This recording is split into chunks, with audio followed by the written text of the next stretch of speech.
Bank Sumsel Bubble mencatat kinerja positif sepanjang 2020 dengan melampaui target laba perusahaan dari 514 miliar rupiah menjadi 552 miliar rupiah. Begitu juga dengan pencapaian aset 28 triliun rupiah atau peringkat 2 dari seluruh bank daerah di Sumatera. Bank Sumsel Bubble mencatat kinerja positif sepanjang 2020. Direktur Utama Bank Sumsel Bubble Ahmad Syamsuddin saat paparan di acara Super Grand Prize Tabungan Pesirah di Palembang, Sumatera Selatan menyatakan kinerja Bank Sumsel Bubble sempat terpukul pandemi COVID-19 pada Maret 2020. Namun berbagai strategi diterapkan untuk lolos dari masa sulit tersebut. Pencapaian Bank Sumsel Bubble yang sempat turun pun kembali merangkak naik hingga akhirnya melampaui target. Salah satunya laba perusahaan yang mengalami pertumbuhan sebesar 15,85% dengan nilai 552 miliar rupiah. Kemudian pencapaian aset 28 triliun rupiah atau berada di urutan kedua bank daerah se-Sumatera. Baru saja kita di audit dan kita baru KP baru selesai. Dan kita dapat catatan wajar tanpa modifikasi. Dulu namanya wajar tanpa syarat WTS, tapi sekarang sebut wajar tanpa modifikasi. Itu alhamdulillah. Tidak ada catatan apapun yang kita syukuri. Dan bottom line kita itu mengexit 107%. Aset kita sekarang ini tercapai 28 triliun. Insya Allah kita nomor 2 lah di Sumatera, ada 8 BPD. Kemudian kita punya kredit tumbuh, walaupun kita pencapaiannya sekitar 99%. 17,5 triliun kita capai kredit.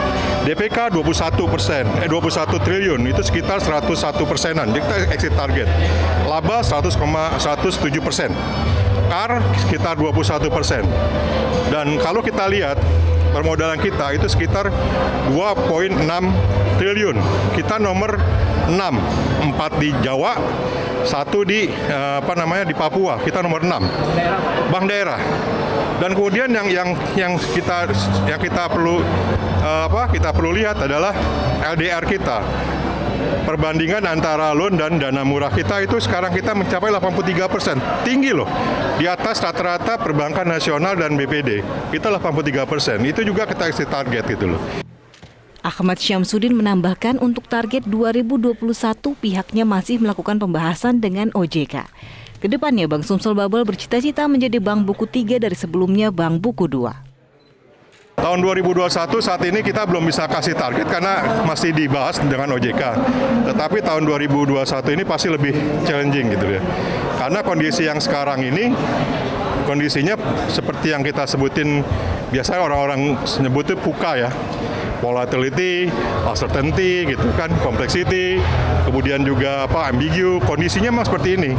Dan kita masih dalam suasana bagaimana kita membuat keseimbangan baru. Epidemi masih ada, tapi kita harus mulai bekerja dengan cara-cara yang baru.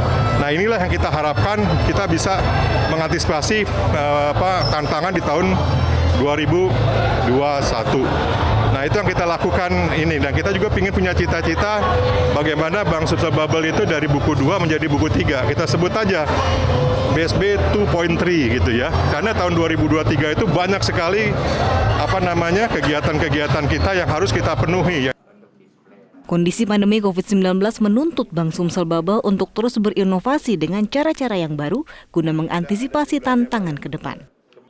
Dari Palembang, Sumatera Selatan, Tim Liputan Metro TV.